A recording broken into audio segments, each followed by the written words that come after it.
Greetings, friends, and welcome to the What's Right show, powered by Sam and Ash Injury Law. So, the Senate Democrats, of course, under fire as we speak by literally everyone. The shutdown, now in its 30th day, tomorrow will be a full month. And the latest idea from the Democrats is a doozy. And I'll get to it here in a moment, just real fast. My email, sam@whatsrightshow.com. sam@whatsrightshow.com. My Twitter, my X, where I am from time to time. I have a job, too, during the day, so I can't be on there 24/7. But I am active and would love to have you follow me there. @whatsrightsam is the account. Here's the proposal.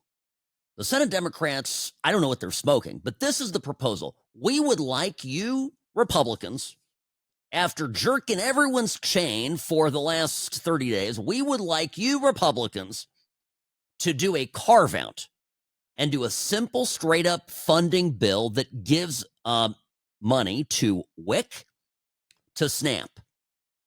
There it is. That's our offer.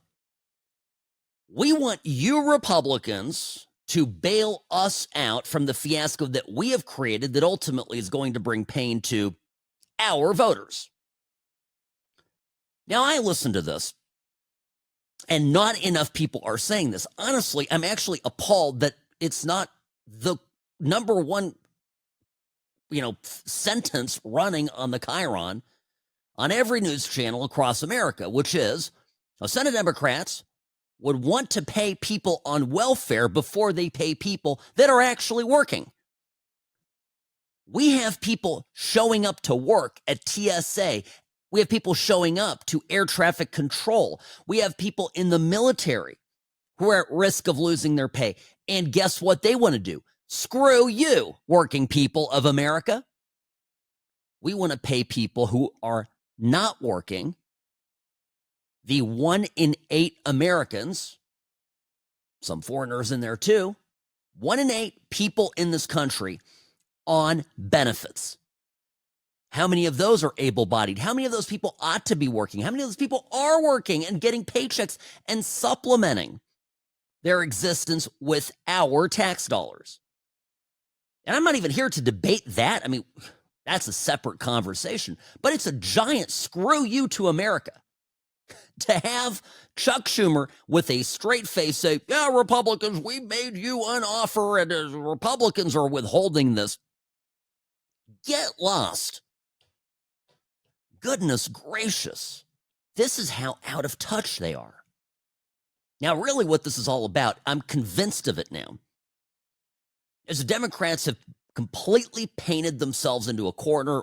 Mike Johnson said something about that with Senate and regarding Senate and House leadership. Both Hakeem Jeffries and Chuck Schumer are just out of options. They were, I think, fully expecting Republicans were blinked. They were fully expecting, as I've said a number of times here on this program, they were expecting that Republicans would get berated by the mainstream media, that CNN, CBS, MSNBC would all go out there and propagandize the rather indefensible position the Democrats had put forth. Of course, this didn't come to pass. And there's a broader conversation here, too, about the media and the changing landscape. I know, Robbie, you sent me this Caitlin Collins interview with Hakeem Jeffries. And Jeffries, he thought he was going to be in a softball interview. Caitlin Collins is, well, she's no friend of MAGA. But she's asking some pretty direct questions. And you know why? I'll tell you, the big picture here is that the media put everything on the line to defeat Trump. Call it from 2016. They didn't wake up in 2015 quite yet, but as soon as Trump got to 10%, 20%, 25% in the 2016 election cycle, the media turned against him. And they have thrown everything at Trump, and along with the kitchen sink, right? Given it all. And they've lied through their teeth, and then they covered for Biden. You know the story. And what happened? Trump won. Then 2020 happened, whatever the hell that was. Then Trump wins again, not just wins, but defeats the enormous onslaught of lawfare against him, and comes back from the, politically speaking, from the dead, literally survives an assassination attempt. The country moves behind him, and look, I've seen the numbers. You've seen the numbers. When it comes to the media, who is buying these crappy newspapers, right? Circulation numbers and the subscription numbers to the New York Times, Washington Post, etc., going down and down. Same with ratings of CNN, MSNBC, etc. So these programs are all hemorrhaging, and they existed in some sort of a weird nebulous sphere where they were getting funded, I'm convinced, as became laid bare by the USAID scandal, through various schemes that the Democrats who were in power were able to benefit these companies, pay these companies to continue fueling the propaganda. But like every business, eventually it runs into the buzzsaw of reality. And here's where the current situation with the shutdown comes into play, or connects with the story of the evolving media landscape. If you talk to a liberal right now, if you speak to one of your liberal friends, they will say that Trump's unprecedented assault on the independence of the media is beyond the pale. And they'll make some guffawing noises and all sorts of irritable sounds. And when they're done talking, you kind of step back. You go, well, listen, let me ask a question. Have you seen the numbers?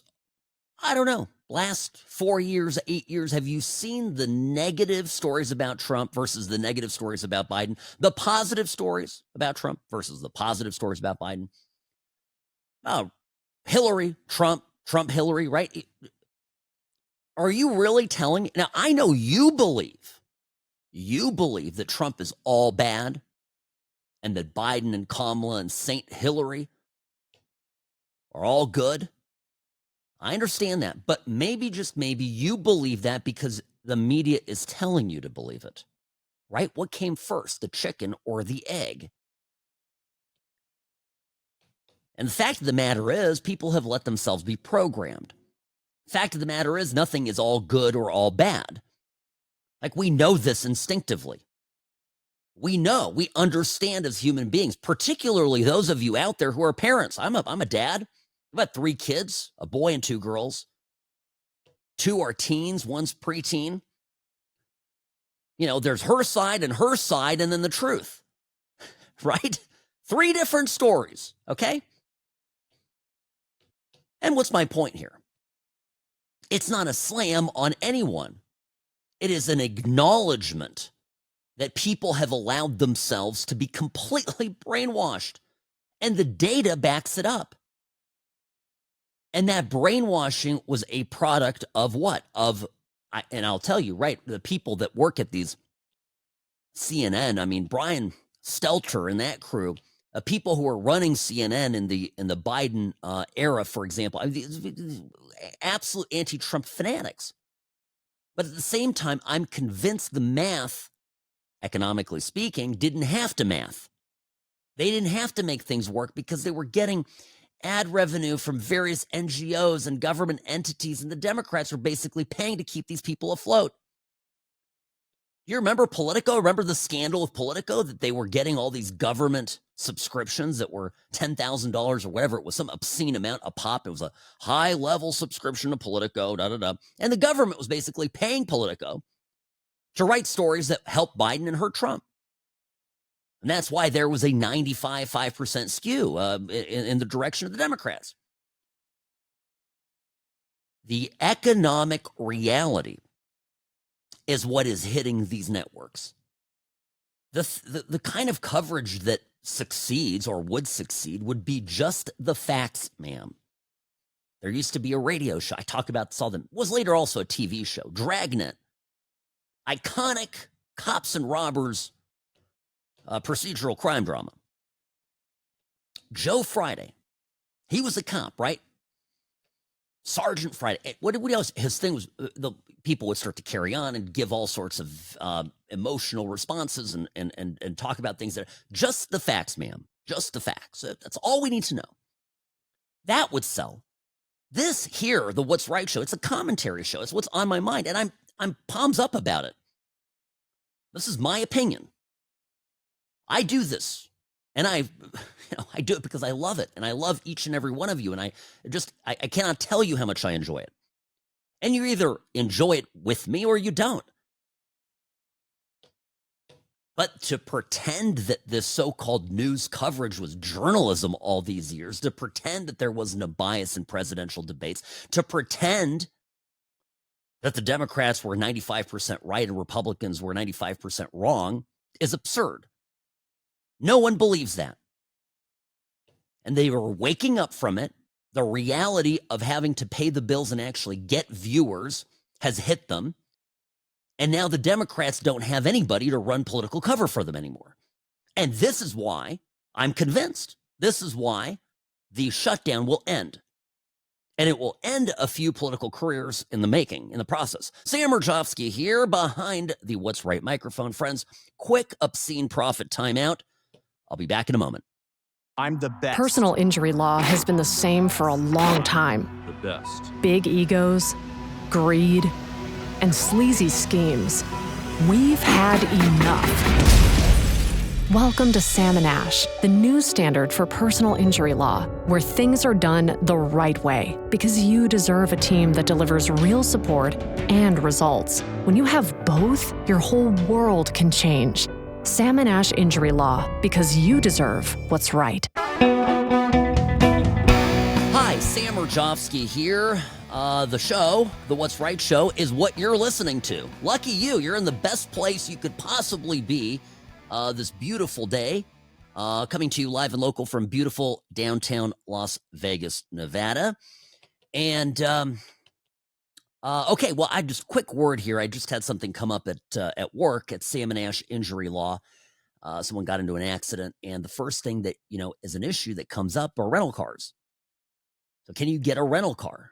Some people don't have rental on their policies.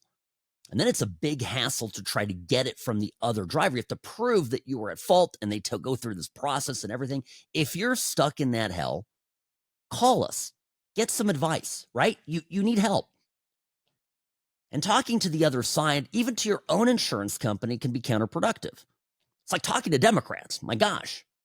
All they care about is themselves. And they'll end up giving your money to somebody else. And you're just sitting there. You want your medical bills paid. You want a rental car. You want to get your car fixed. And by the way, that's just in a car accident. Imagine in something more complicated. Imagine if a loved one has had an injury in a nursing home, a sexual assault case, a major injury. Imagine how much fighting there is on those cases. My gosh. Any case, large or small, we love what we do at Sam and Ash Injury Law, and we're here for you. 702-820-1234, because you deserve what's right. All right. Folks, let me tell you something. Democrats losing control over the shutdown, as mentioned in my opening monologue today. And here's an example of why. Caitlin Collins, I mentioned her in the last segment, not a MAGA person, okay? This is not MAGA person. CNN, and CNN has had to adjust to the realities of the marketplace. And the realities are basically they're losing viewers because they were constantly propagandizing against Trump. You and your friends, think about this. If you are running a network, or if you're a journalist and you want to keep your show, and you're making, I don't know, $600K a year. Some of these shows make more. Okay, these people are very well paid. You're making, okay. And you and your friends all hate Trump. I got it. You hate Trump. You hate MAGA. You live in your elitist cosmopolitan bubble. But you can't deny reality that more than half of the country voted for the man. You going to alienate all of them? And there's a lot of people that support him who didn't get out to vote. So there's a lot of people out there in this country, millions and millions of people, who just want to hear the facts. And they haven't been pushing these facts. So now they're starting to adjust because they need to get ratings back, and it's getting competitive out there. And also you've got these new upstarts like Real America's Voice, OAN, Newsmax, and they're going after, they're cannibalizing, honestly, Fox and CNN and MSNBC every day. Frankly, some of their products are, in my view, my opinion, RAV, OAN, and Newsmax are the channels I prefer to watch when I'm not picking up material of things on the show to make fun of. But here is Caitlin Collins with Hakeem Jeffries, as minority leader, the minority leader of the House of Representatives, talking about his conversation with Mike Johnson. Now, Mike Johnson is the Speaker of the House. Mike Johnson, as far as I'm concerned, has done his job. He got Republicans to pass a clean, continuing resolution. Call it the CR. Basically said, we're not making any changes. We're just going to fund this stopgap 7 weeks until we can figure out the new budget. Democrats said no. Those are the facts, right? This is just indisputed. This are the facts. So here's Hakeem Jeffries trying to explain to Caitlin Collins what, I guess, how this is all Mike Johnson's fault, and getting at some communication that the two of them had. Said that Mike Johnson's not willing to sit down and have a conversation. Y'all did have a phone conversation, I believe you said earlier today. Who initiated that call? Was that you or was that Speaker Johnson? It was a call from Mike Johnson. It was very brief, and it wasn't a substantive discussion in terms of finding a path forward. But was he calling to talk about the government shutdown? I mean, you could say that was in the ballpark, but, it was a private conversation that will remain private. However, nothing meaningful came out of it, again, because Donald Trump has not given Mike Johnson permission to enter into a bipartisan negotiation. I love that she actually asked a follow-up there. It's not something you'd normally see. But didn't he call you about the shutdown? Didn't he have a conversation with you? And Hakeem Jeffries, but he can't get permission from Donald Trump. Donald Trump has nothing to do with this. Mike Johnson has nothing to do with this. We need 7 Democrats. We already have 3, maybe 4, depending on the day. We need 7 Democrats to vote with 53 Republicans to get this thing passed. That's the math. It's math. I understand that Democrats like Common Core. This is the math where you explain that certain answers, 2 answers to the same problem can both be true under certain circumstances. Right. That's, I guess, how Democrats operate. There is no absolute truth. Because if there were, we'd always win every argument. Our side would. But, anyway. It's comical. Mike Johnson held a press conference today. You could tell his levels of exasperation with leadership. And basically he goes, look, he says he's done talking to Chuck Schumer and he's looking for 7 moderate Dems. So this is back to the math. It's just numbers. You don't need any of these clowns. You just need 7 reasonable Democrats to do what Fetterman did and to do what at first Cortez Masto did, to just say yes to the CR, and then we can get to the table and figure out whatever needs to be figured out in the budget. Be a futile exercise when we have a CR that's been sitting over there since September 19th. If I brought the House back and we passed another CR, it would meet the exact same fate of Chuck Schumer. He would mock it, they would spike it, and they would try to blame it on us. So what would be the point of that? We're all concerned about the timing. The Democrats are eating up the clock. We have very important work to do here, and that's why we're pleading with them, not Chuck Schumer. Look, I think Chuck Schumer and Hakeem Jeffries are irredeemable at this point. I don't think they'll be able to tell Mondami in New York and his disciples that they voted to open the government. I've given up on the leadership. So we're trying to appeal to a handful of moderates or centrists who care more about the American people and will put the people's interest over their own and do the right thing in the Senate. That's it. 7 moderate Democrats. And he's calling Hakeem Jeffries and he's calling Chuck Schumer irredeemable. And when you take that together with what Hakeem Jeffries told Caitlin Collins, I think you get an idea that Basically, the Democrats are absolutely stuck in their position, and it's going to take a workaround with some of their members to get out of this. All right, be right back, folks. Don't go anywhere.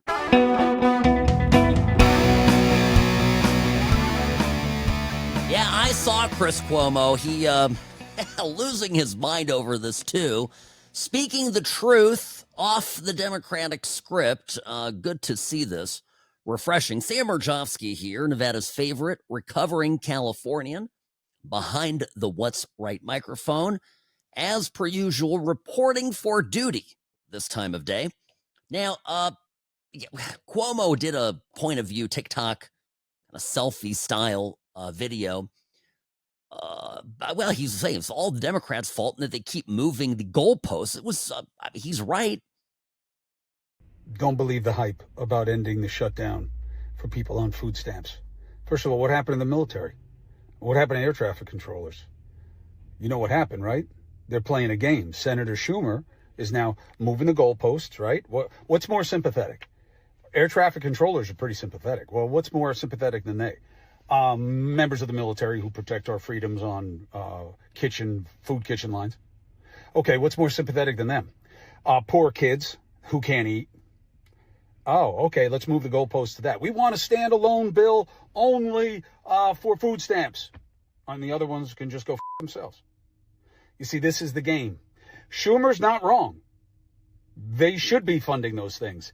But he's the one who shut down the government. Yes, Republicans are in control of all three houses. But we are in a shutdown right now because of what Democrats did in the Senate by using the filibuster where they got to get 60 votes to keep the continuing resolution from being passed.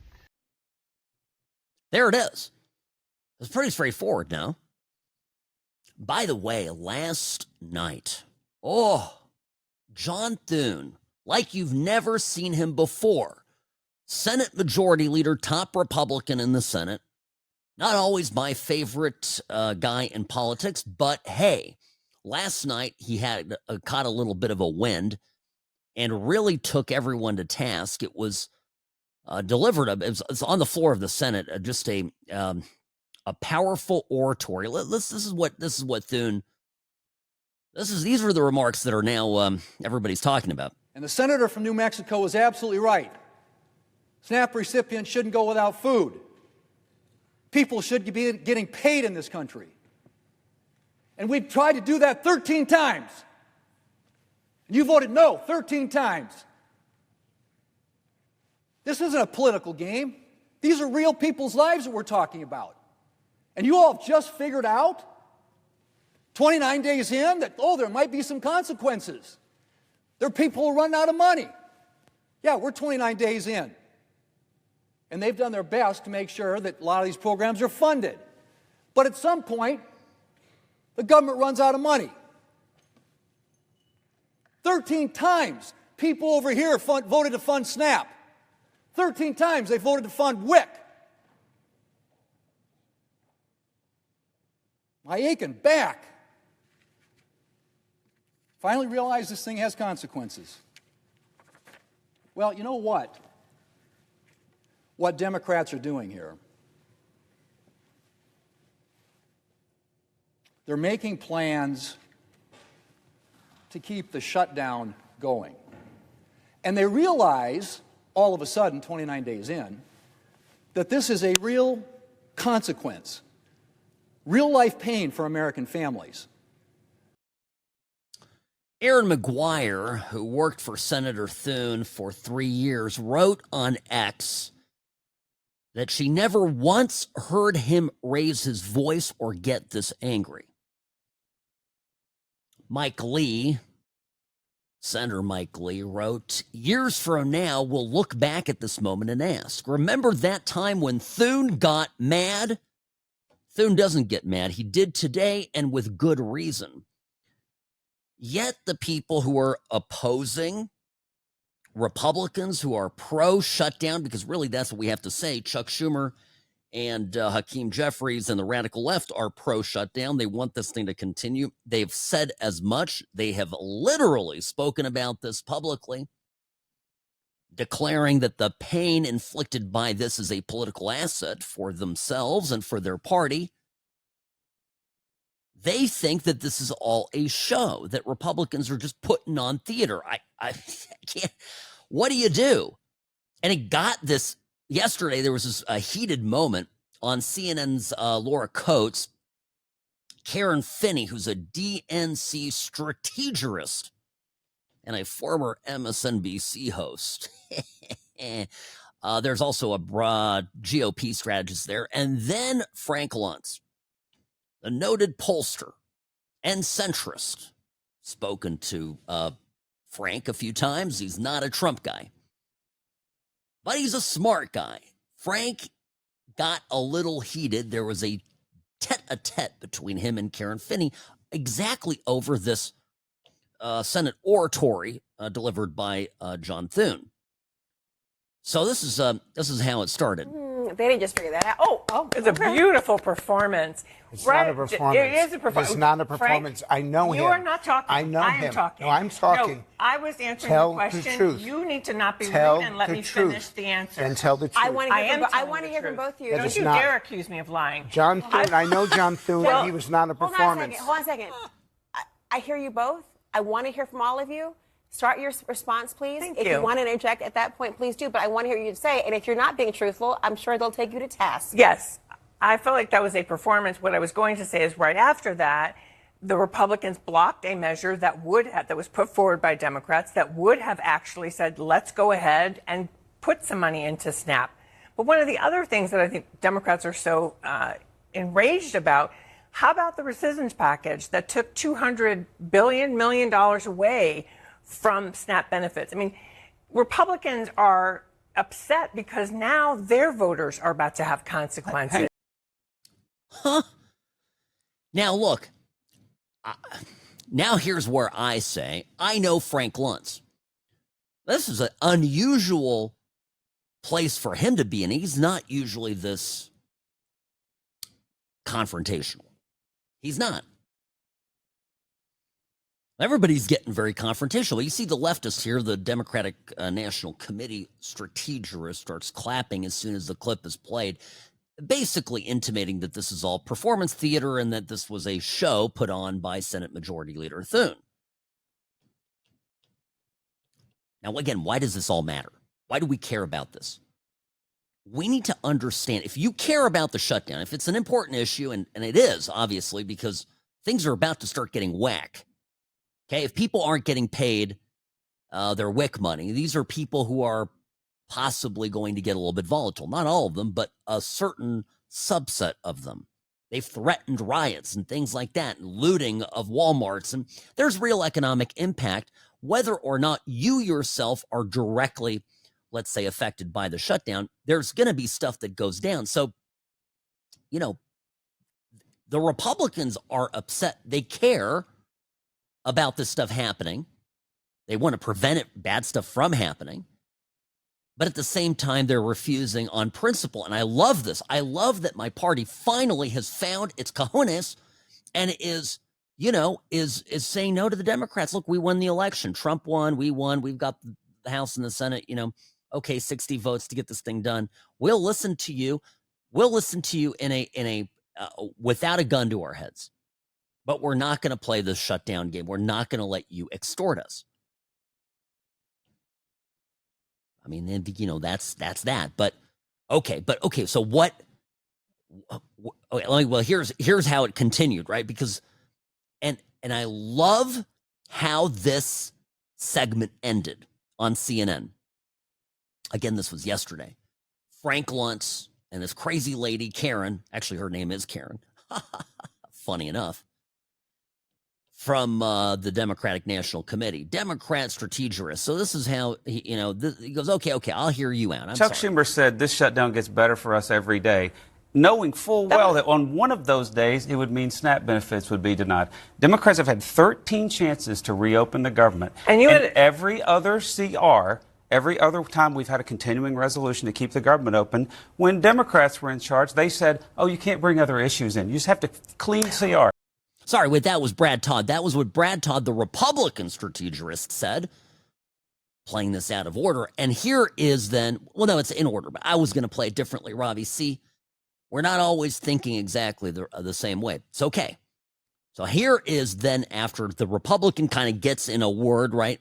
In comes the back and forth again with Karen and Frank Luntz. Both sides are at fault.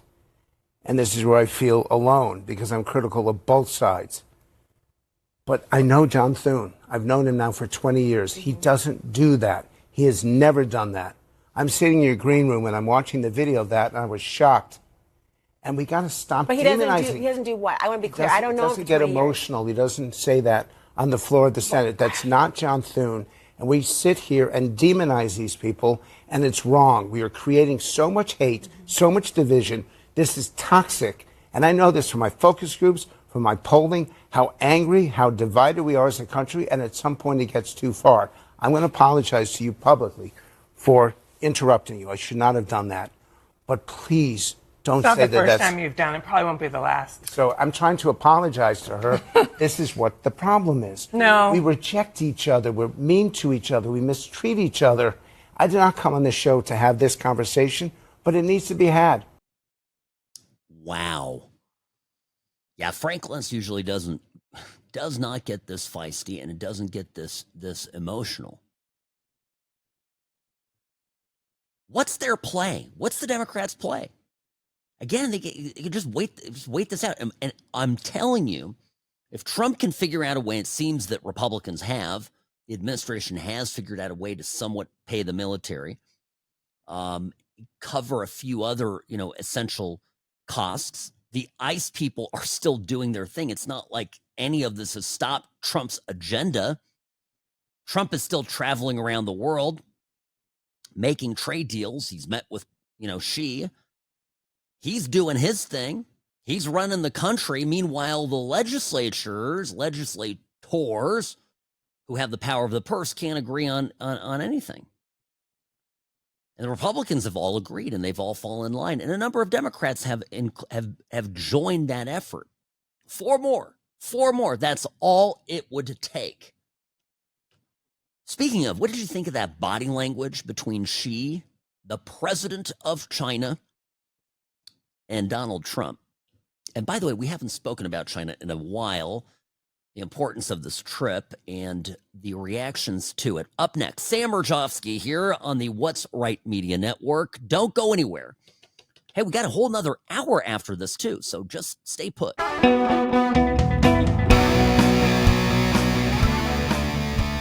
The meeting between Trump and President Xi went probably about as expected.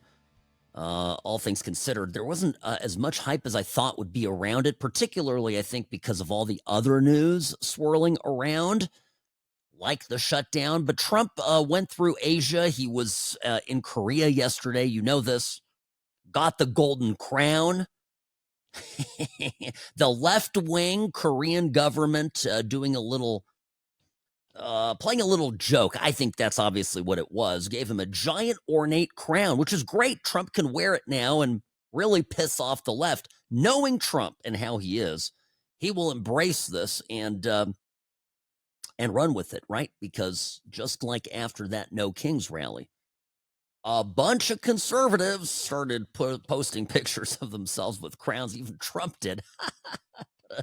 Picture of himself with an AI photo of him basically looking very king-like. So there it is. China. By the way, Sen Mirejovsky here, if you're just tuning in, joining us on the What's Right show, brought to you by Sam & Ash Injury Law, the only personal injury law firm to trust for your injury case. Very important. Sam & Ash, the number to keep in your pocket, 702-820-1234, because you deserve what's right. Now, Xi and Trump agreed to de-escalate some of their fight. And remember that the blink came from the Chinese side when they fired their top negotiator. I talked about this last week. They fired the top guy who was apparently quite acerbic and was pissing everybody off not just Trump, but also Scott Bessent, the rest of the crew. So that guy got the heave-ho, and now this set the path for President Xi and Trump to meet. There is a plan for a second meeting in April. Xi will come to either Palm Beach or to Washington. The meeting seemed to be pleasant. They paused for 1 year the export controls on rare earth minerals, and the drop in tariffs went from 20% to 10%. So the overall rate, by the way, this overall rate now, basically the way the math works on Chinese goods, about 47%. So it's still really, really high, but not as high as the 100% tariff proposed on November 1st.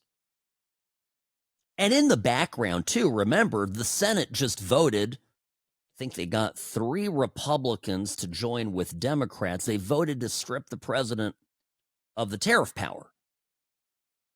This is what Rand Paul does. What an absolute monkey this guy is. We have an opportunity right now. I don't care. I understand. Free market. I'm a free market guy too, trust me. But I have come a long way from absolutism when it comes to free markets. And I also recognize that the president, if he's going to set foreign policy, needs to have the ability to use some kind of a weapon that didn't get made by Raytheon. Right? What conventional thinking is this? Okay, country X, you piss us off. We being America, they being fill in the blank. Now, you can't do this with China, but, if it's some smaller place, you go, that's it, I'm going to send some tomahawks. Boom, boom, boom, boom, boom. I go, that's what you threaten, right? You threaten destruction. You threaten war. And Trump's doing it completely differently. He's using tariffs. And all these goobers are out there going, oh my gosh, they're getting the vapors over Trump using tariffs. Tariffs are way better than missiles. And you can threaten something that costs you $0 versus the hundreds of thousands of dollars per Tomahawk missile. I keep bringing it back to this. Good morning, China, on X, on Truth Social. Trump wakes up. Good morning, China. I have decided because you've pissed me off, it's going to be this. If the president is stripped of this power, and it's going to go, the Supreme Court's going to decide this, but if the president is ultimately stripped of his power, it's an enormous disadvantage to negotiating, and it's going to result in more conflict, real conflict, kinetic conflict. I feel like we don't think these things through sometimes, right? I mean, if it's Biden, right? Same thing. Like if we have a problem with the country, I would, assuming Biden was actually doing anything, I'd say I'd rather threaten a tariff than threaten war. So it's kind of a common sense position. So we'll see where this is. That's the headline from this. Now, the interesting part about the meeting, I was looking at the videos of it. A lot of people talking about body language. Trump is a very confident guy. Trump is obviously, remember when he met with Putin up in Alaska, and you just, the whole thing for me, because I do study the body language component of it, I just loved it. I loved all of it. And I'm looking at Trump here. It was Xi, and I got the impression Xi appeared nervous. Trump was just normal. He wasn't, extra alpha. Trump seemed just kind of his normal self. But Xi looked nervous, kind of kept looking down at his paper. I'll tell you one thing about China that I got into a little argument with a friend of mine who follows international stuff and international affairs. And I mean, he just believes that China is rising and that China is dangerous and that China is essentially unstoppable. And he's been to China a number of times, and he's, very bullish on China. And I heard him out, and I said, listen, I'm terrified of China too. Like, don't get me wrong. My reaction is I don't think everything that looks good over there is. I think if you look under the hood, the economy is hanging by a thread, propped up by a lot of hot air, gas artificially pumped in by the government. It's not a real economy in the sense that it's not a real free market. On any given day, you can look at an Amazon stock in our country and go, okay, that's the price of Amazon. That's where consumer sentiment is. That's where investor sentiment is. In China, you never know because every company has to be owned in part by the government. The government is a co-investor in every business. And that together with the centralized controls, did you hear they dismissed a bunch of top generals recently, fired people? Seemed to be a little power struggle, a purge. Keep your eyes on that. Oh, by the way, do you own a house? You do not want to miss the next segment.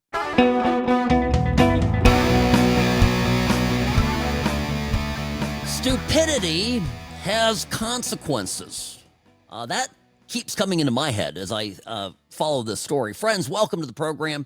Sam Mirejovsky here on the What's Right Media Network, the What's Right Show, brought to you Monday through Friday by Sam & Ash Injury Law, presenting sponsor of the program, bravely supporting the work that we do here.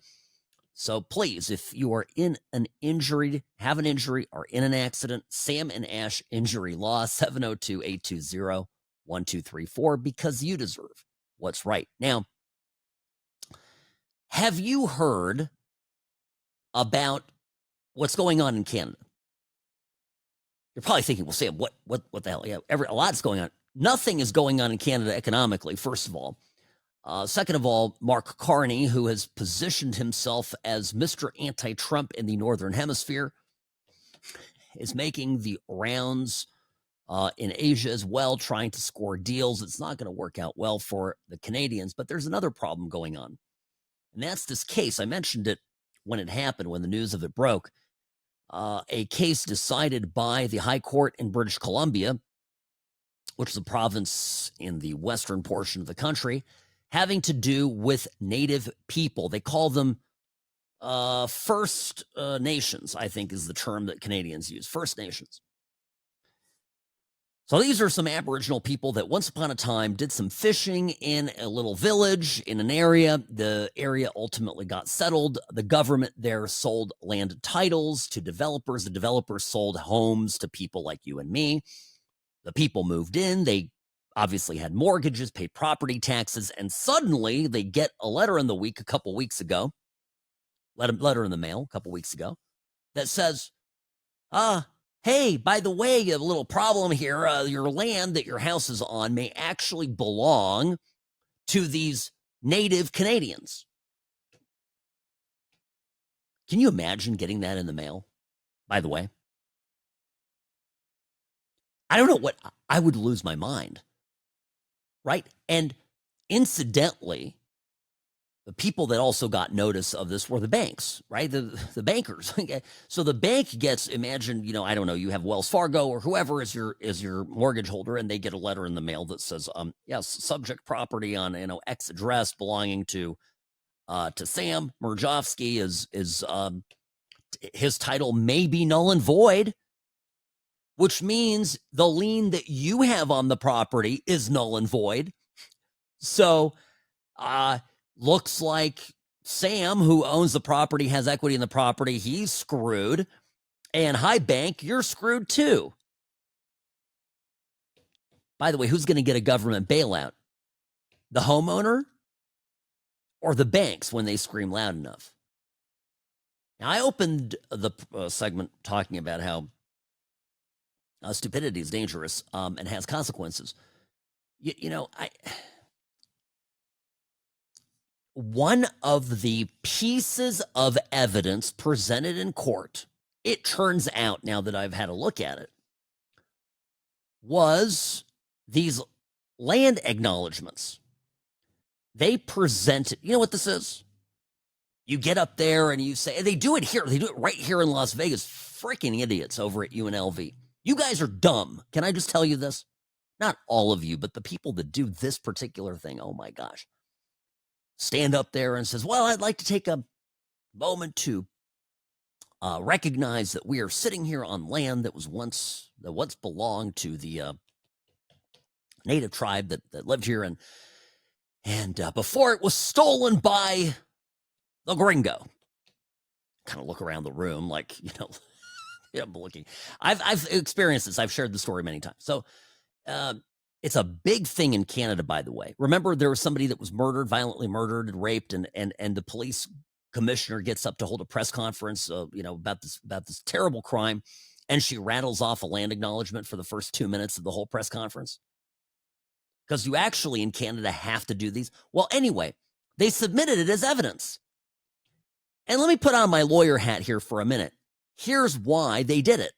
It turns out that repeatedly telling someone that you're on stolen land can be used against you in court. And there were some of these people actually who were the homeowners who were literally going and, at work or in public, going and giving these land acknowledgments. Oh, this land belonged to the... I can't even pronounce the name of this tribe. Who cares? I don't care. This is absurd. Imagine this would happen to you. Oh my gosh.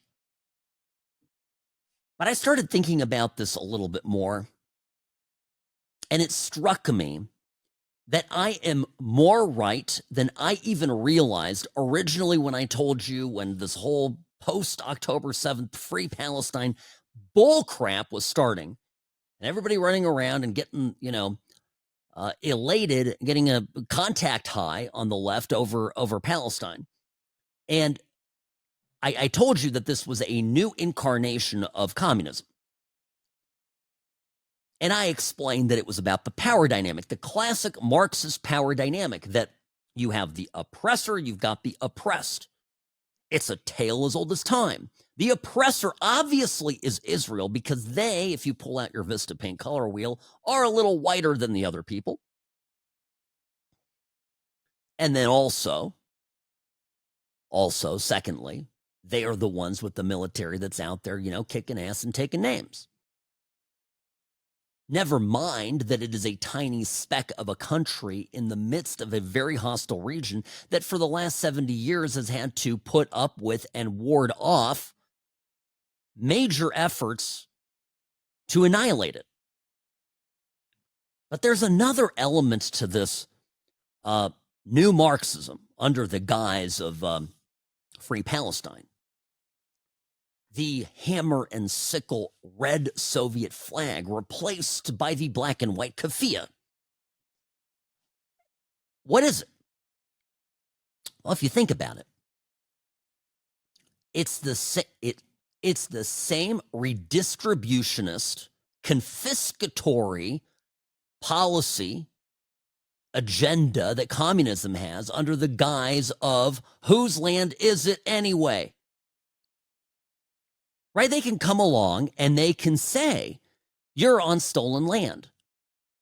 And it's all fine and dandy. Some of these people who are complaining in Canada, they're going, oh my gosh, I got a letter and my house is like gone and everything. These are people, I've looked them up on social media. These are people that are posting Palestinian flags and literally arguing that Israel is on occupied land. Now, most of these people are not avowed communists. They're just too stupid to make a connection that if you make an argument over, there in Israel, that the land that Israelis are on, that Israeli citizens and residents have built homes on and own homes on, where there are mortgages, banking and whatnot, paying property taxes, that if you can make the argument over there that property ought to be taken and given over to the Hamasophiles, then why can't somebody make the same argument for your little house in British Columbia? You think you're exempt? And even better, these Canadians have been running around for years with these land acknowledgements and, the First Nations, we got to be compassionate. And all of a sudden, they're like, they're coming to take my house. And it's classic communism. It is so, if you go back in history and you look at how it all went down, a lot of ordinary people, working class people, suddenly had their properties confiscated by the communists. And they're like, wait, I was only talking about the rich people. It was only supposed to be the billionaires and the millionaires. They were the ones who were supposed to get expropriated, not me. But it happened. I mean, it's starting to get good. And drop a little Zohran Mamdani into this in New York City. Boy, get the popcorn. So I would, isn't this great? And the people are, literally, these are people. There's one guy who goes, hey, I don't understand what they're telling us. I voted for this guy. Just wait till all the Mamdani voters go, wait, I voted for you. Like, wait, what are you doing? You're taking my stuff? There is no such thing as free. Number one. Number two, there is no stopping an ideology that wants to do away with private property rights. And the new-fangled way that they are doing this, the backdoor way that they are bringing expropriation of private property, to come up with these silly myths about who was here first and who it really belongs to. And then guess what? The government gets to decide, okay, we're going to give it to these people, but these people are going to need the government. So the government ends up really in control of your stuff.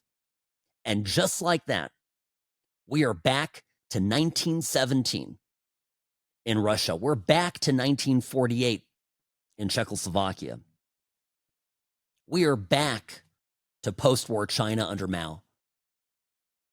It's amazing how history repeats itself. Sam Mirejovsky here on the What's Right Media Network. Be right back, folks. Don't go anywhere. The Sam and Ash team, they wanted me to have the best care. They had my interests at heart. I have an enormous amount of gratitude. I cannot say enough thank you.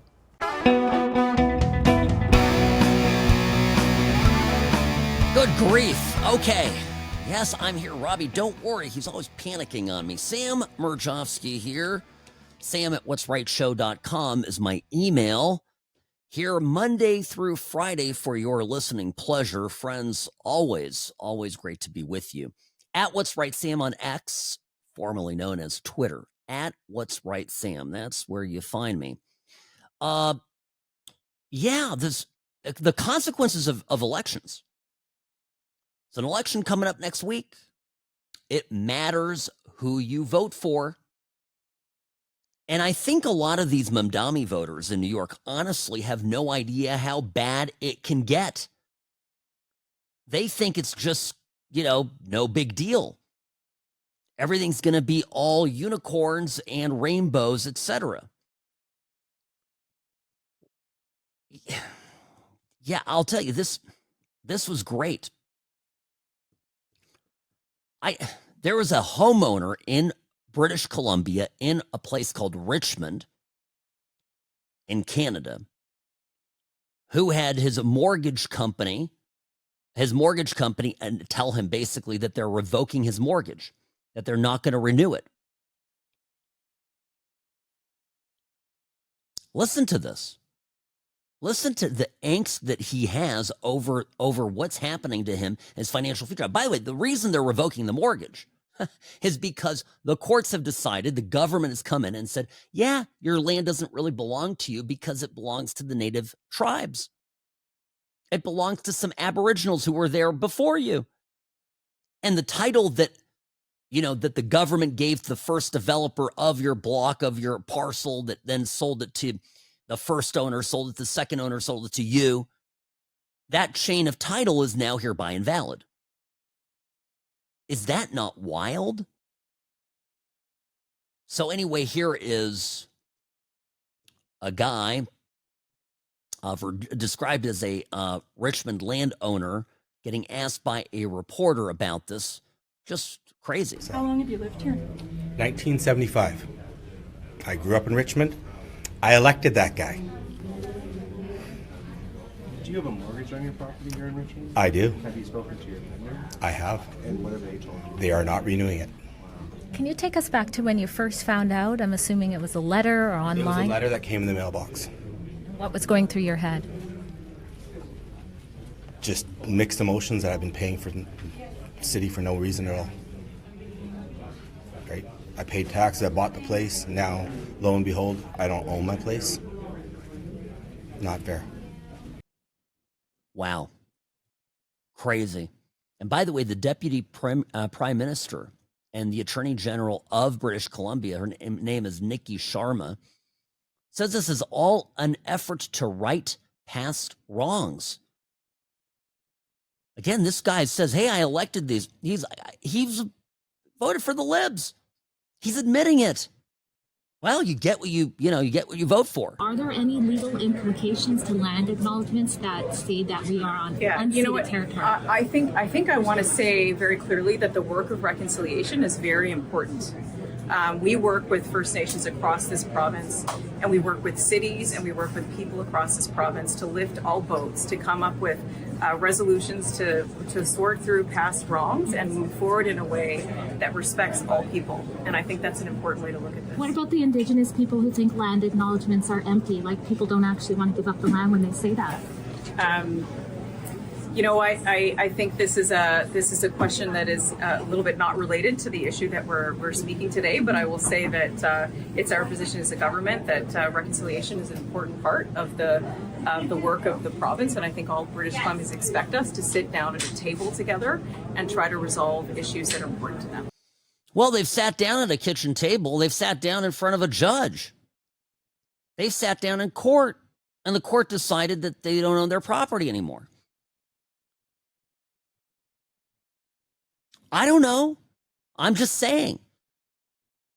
Sometimes there is a massive disconnect between stuff that is sort of abstract, feel-good, sloganeering.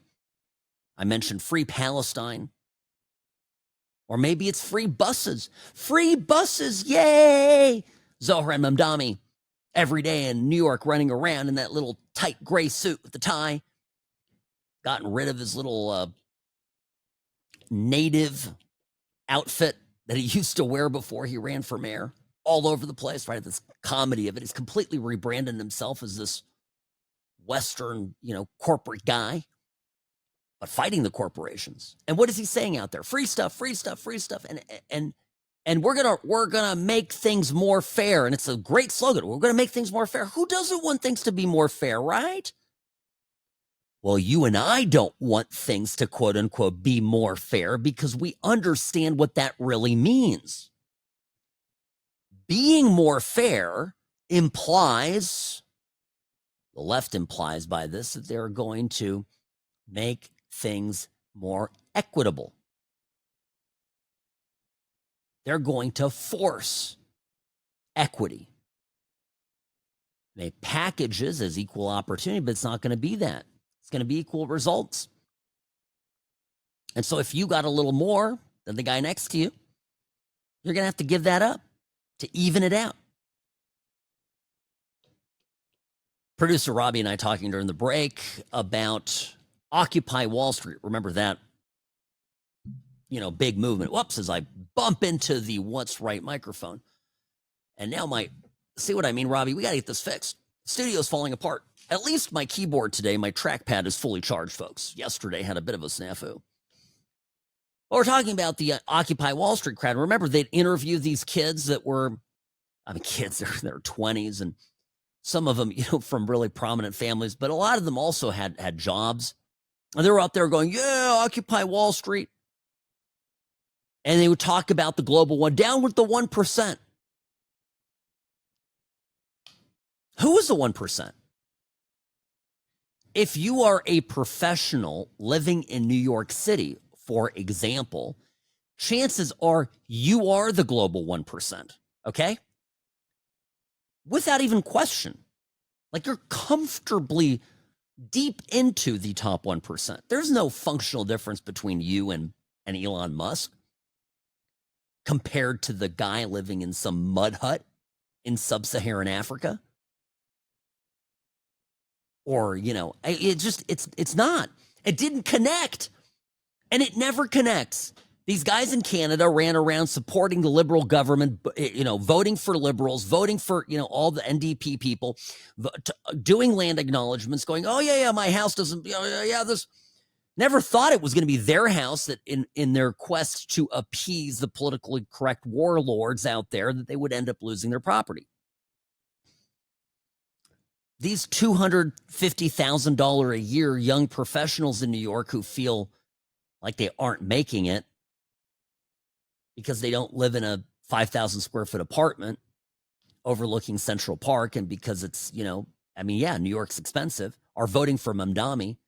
Just wait till Mamdani points to them and goes, guess what? You're rich. My entire life has been spent, I've been through enough elections now at 45 years old, and I was very politically aware as a kid, and I remember this. I remember Democrats, Bill Clinton ran on soaking the rich. And then they start talking about the taxes. They talk about the tax rates, and all of a sudden, the threshold goes lower and lower and lower. And all of a sudden, the government comes around and points a finger at you, goes, hey, you're rich. Lucky you. Now pay up.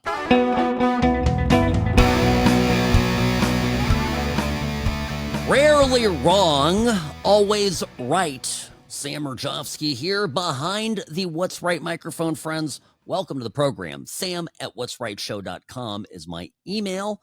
At What's Right Sam on X, formerly known as Twitter. So Trump just posted this. Well, not Trump. The White House posted this. Okay, I'm going to retweet this right now in real time. Hold on. Oh, this is how X works. Okay, I got this great tweet from the White House, and then I go, I can't stop laughing. Post. There it is. It's on the internet. See, now, if I wasn't on air to tell you about this, you would miss this entirely if you're not on X. So what did I just repost? Okay, the White House social media account took an old video from Trump's first term where he and Melania are handing out candy, and it's that classic scene where some little kid comes along. This is at the White House. Little kid comes along in a minion costume. And remember how Trump put a candy bar on top of the minion's head? And this has made the rounds. It's become a GIF, a joke, a meme, whatever. People have used this all sorts of ways. Anyway, it's just been updated with the assistance of artificial intelligence.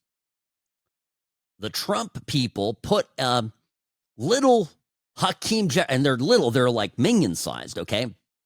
Hakeem Jeffries and Chuck Schumer, and they animated, you kind of walk up as if they're going to get candy, and then Trump drops a sombrero on Schumer, and First Lady Melania Trump drops a little sombrero onto Hakeem Jeffries, and they kind of pat them and go on their way. Do you know how badly everybody's going to be melting down about this tonight on the news? They're going to lose their ever-loving minds over this, okay? So that's what it is. It's going to be something else. Just bring that up. By the way, speaking of Hakeem Jeffries and Chuck Schumer, Schumer had a little meltdown, could not take the heat from the media. He was getting asked questions, and he kept shouting, next. And then there was this one part. Well, he got asked by a reporter, so what happens when it all runs out, right? This only lasts 2 or 3 weeks. The Democrats' fault. What happens when everything, it's the Democrats' fault. Like, what are you going to do? And they're talking about SNAP benefits here, basically, and Schumer goes on this, it goes on this rant. I got to play this. Robbie, we have this, right? Okay, here we go. The bottom line is they can fund it just as in 2019, just as in other shutdowns, for a long period of time. And they also, if the contingency fund, which is $6 billion, which gets you nearly a month, 3 weeks, runs out, then they can pass Senator Lujan or Senator Hawley's bill, both of which we support. We know that there'll be 60 votes for that. Why aren't they calling it up? They're not calling it up because the House isn't here to pass it. That's the way it works. The House would have to come here. They probably would have to vote on the Epstein files, but they're choosing to let kids go hungry instead of having to vote on the Epstein files. There's no doubt about it. They have been out for 6 weeks on vacation. Just think, if they have all this money for Argentina and all this money for other things, they have enough money to keep funding SNAP, and they know it. And I just want to say what Lujan said. Johnson just lies. He lied about on immigration, on the undocumented. He's lying about this. He just outright lies, plain and simple. You know what this whole shutdown is about? The Epstein files. And this is about, you can't see me unless you're watching the Sam Cam. I'm rubbing my forehead in an exasperated fashion. This is nutso stuff. But it's happening. This is what's going on in their brains. Meanwhile, the White House, that Trump's on his way back from Asia, but the White House, led by J.D. Vance, the vice president, has a bunch of business leaders at a press conference to talk about how the shutdown is hurting the economy. This is very effective, right? Here is the CEO, Scott Kirby, of United Airlines, talking about how the shutdown is hurting the economy and affecting air travel. Folks at the TSA, also the FAA, the people in management, they're working hard. They are keeping the skies safe. They've minimized delays. Fewer than 2% of flights have been delayed so far because of air traffic control shortages. So they've done a great job. But it's putting stress on people. It's not fair to those people. It's also putting stress on the economy. You know, the first couple of weeks this had no impact on the economy, but as every day goes by, the impacts start to grow. And airlines are a pretty good real-time indicator of the economy, and we start to see still minor, but steep booking impact, and you see that happening in the economy. We put the whole economy at risk. And so it's been 30 days, and while I don't have a position on which partisan side and how things should be settled with healthcare, it has been 30 days. I also think it is time to pass a clean CR, use that as the opportunity to get into a room behind closed doors and negotiate hard on the real and substantive issues that the American people want our politicians on both sides of the aisle to solve. But let's get a clean CR and get that negotiation done behind closed doors without the pressure and without putting the American workers and the American economy at risk. Robbie, what was that you're trying to tell me? He's making some faces over there behind the glass. Yeah. Okay. Exactly. Right. A great point. Scott Kirby, who is this is the CEO of United Airlines. He, in his position, has to be bipartisan. He's not running the What's Right show. Okay. So he has to be. People, every single person you hear from that has to be bipartisan is saying pass a clean CR. So actually the Republicans are doing the nonpartisan thing or the bipartisan thing.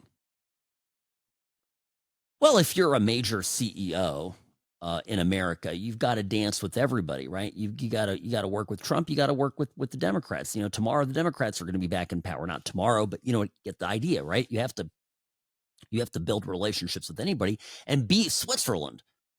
So when Switzerland, i.e., a famously neutral country, is saying pass a clean CR, this is confirmation the Republicans are right and the Dems are actually awful. Then, to boot, someone who traditionally is less bipartisan, less nonpartisan, Sean O'Brien, president of the Teamsters Union, said today in the same press conference on the White House lawn, don't put working people in the middle of the problem. This is coming from the Teamsters. Oh, my gosh. 1.3 million working men and women in this country for the International Brotherhood of Teamsters. We took a position 3 weeks ago.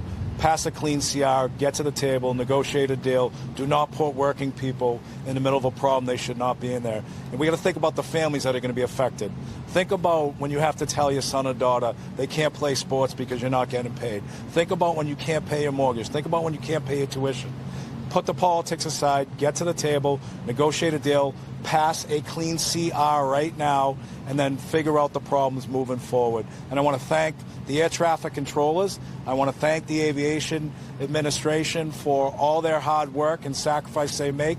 And look, security and safety of the airlines is paramount. Let's not compromise the safety and security. Pass a clean CR. Thank you. Thank you, Sean. And Sean Duffy, Transportation Secretary, standing to his left. On the other side, the Vice President, J.D. Vance of the United States of America. And this is Democrats' worst nightmare. These are very reasonable people. These are people who, if I have to be honest, United Airlines, a little woke company, right? The Teamsters, traditionally a Democrat-supporting powerhouse institution in the country. Both of them out there going, Democrats, pull your heads out of your rear ends, pass a clean CR. Meanwhile, the Democrats not just saying no, they're also keep insisting this terrible myth that the CR that's pushed or passed by Republicans in the House isn't clean, that it is somehow altering the budget. Now, this is a myth. It's an absolute myth. Yes, Democrats are PO'd about the rescission cuts that Republicans made earlier. I get that. But this is a straight continuation of the budget as it was on the 30th of September. So here is, where do they find these Congress people? I had dinner last night with a congressman from out of town visiting Las Vegas. I always like to welcome visiting Republicans to the city. So I had a great dinner over at the Venetian and had some great conversations. I can't share them, unfortunately. Most of them are not for all audiences. But I'll leave it at this. There are some real doozy morons in Congress. But I think you knew that. I think this Janelle Bynum from Oregon is one of them. Where is this? Her district, incidentally, is Bend, Oregon. It's where all the crunchy hippies live. So, Greta Bronner on C-SPAN. Okay, C-SPAN is not Fox. It's not MSNBC. It's very factual, just coverage. And so, she's doing a live interview and gets asked a tough question. Basically, and I'll play this in a moment, they go through and they say, okay, so what in the CR is not clean? Where's the poison pill? Where's the alteration? Give me the thing. Here's how it went. They did have a clean CR vote on September 19th in the House. Did you vote for it? I disagree with your characterization and want to make sure that we're very clear about what Republicans have been doing. Any bill that they've put forth, they've always had some extra stuff to it. There's always been a poison pill to it. So I disagree with your characterization. What were the poison pills of the clean CR or the continuing resolution? You say it's not clean, that was voted on in the House in mid-September. Here's what's important. I think what you're trying to do is shift the responsibility to Democrats. It went on from there. She doesn't have an answer. Again, if I'm wrong, if it wasn't a clean CR, tell me how it wasn't a clean CR, and I'll correct the record. Right here from behind the What's Right microphone, Sam Mirejovsky, host of the What's Right show, will perform a mea culpa, a public recantation. I'm sorry. It's not there. Democrats are trying the oldest trick in the book to get their way as a party in the firm minority. And if Republicans tried to do this to stop some piece of Democrat agenda, let me be honest, right? I mean, if Republicans in the minority were trying to stop something horrendous, try to think. Could I see some merit in it being done? Maybe. Particularly since this apparently now is the new standard of how we do things. But is it a good strategy? Probably not. Because in the end, the Democrats have to fold. That's the way this ends. It's going to be over. They're not going to get any concessions. They're not going to get anything meaningful. They're just panicked, running around, figuring out how to get out of this without losing face. And when they do, by the way, that's when Chuck Schumer loses control. It has nothing really to do with Hakeem Jeffries, even though he keeps talking on TV.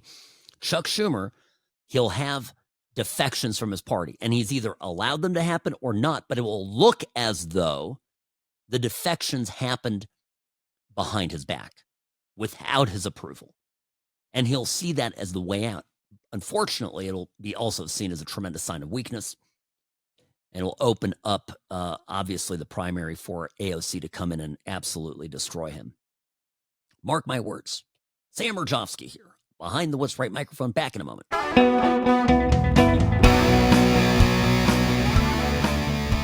Hi, Sam Mirejovsky here, behind the What's Right microphone. Radio host, media personality, lawyer by day, and friend to all. Great to have you with us here. Sam at what'srightshow.com is my email. All right. I'm going to see him tonight, so I can't wait to talk to him about this. But Ted Cruz. Ted Cruz is making waves, and for all the right reasons, finally. He put a press conference yesterday. He is pressing the House to offer up articles of impeachment. Against who? Well, Judge Jeb Boasberg. This is the terrible, odious character who has been at the center of every bad legal decision, every protectionist scheme protecting bad Democrats, and of course, every offensive action against Trump and Trump's agenda. So here's the announcement. Here's Ted Cruz, a conference. This was yesterday. Getting ahead of myself here. Yesterday, Ted Cruz announced this, I think this is good stuff. I am right now calling on the House of Representatives to impeach Judge Boasberg. Judge Boasberg put his robe down, stood up, and said, "Sign me up to be part of the partisan vendetta against 20% of the Republicans in the Senate." That is a dereliction of duty and a violation of the judicial oath. And I want to thank Chairman Grassley and Chairman Johnson for pursuing this tenaciously like a dog on a bone. We are going to get the answers of every person who signed off on this abuse of power, and mark my words, there will be accountability for these zealots who wanted to corrupt the Department of Justice and corrupt the judiciary in order to try to attack their enemies list. This is exactly right. By the way, you know Boasberg is the one who signed off on the warrant to tap the cell phone of Ted Cruz. If you feel Ted Cruz a little pissed off, he is. Ted Cruz actually talked about the fact that the warrant went over to AT&T, and AT&T refused to honor it. They felt that the senator's phone was subject to the speech and debate clause, and they just couldn't. Yeah, they're like, hey, they're went all the way up to general counsel of AT&T, and they told Boasberg to go shove it. But other providers didn't. Boasberg's the guy who signed off on all these Arctic Frost warrants. He was a FISA presiding court judge. He was the one who gave Ray Epps a sweetheart deal. Remember this? Ray Epps, the guy who was urging people to go into the Capitol, gave Ray Epps a sweetheart deal and then sent everybody else that was before him related to J6 in for a deep freeze in the slammer. I could go on and on. Boasberg's the guy who was issuing injunctions left and right against Trump, just as the Trump administration was had taken power in January and February. This guy's a political hack. It's not a judge. And Cruz is right. Now, the way these impeachments work, just to be clear, it's similar to a presidential impeachment. It can't come from the Senate. The Senate, I'm getting ahead of myself. The impeachment, there has to be a filing of articles of impeachment in the House of Representatives. And I believe there's a congressman, I forget who is I know Chip Roy is signing off on it. Forgive me. I don't know exactly who is the one who's going to be drafting these articles of impeachment. I think it's a a congressman from Texas. But regardless, articles of impeachment get drafted, they get seconded, they go up for a vote in the House of Representatives, and by a simple majority, they become a true indictment, in a manner of speaking, right? So at this point, the impeachment trial will go to the Senate. There is an investigation opened in the House. They interview witnesses, they build their case, and then they present their case at a date and time certain in the Senate. And the Senate has to vote. And I think it's 66 votes, I think is what they need, or 67 votes. It's 2/3 of the Senate. Will they get that? They can't get 60 votes right now to pay the military and air traffic control. I mean, I don't know what the Republicans would have to offer Democrats some kind of deal to get Boasberg impeached. I mean, they'd have to offer them like legalizing 50 million illegals or something crazy. But the point is, some accountability, a tarnishing of this guy's reputation, creating a record of misconduct, establishing for all of this is worthwhile in my mind and ought to happen. See what happens in the trial. All right, folks, Sam Mirejovsky, Mark Levin up next. I'll see you tomorrow.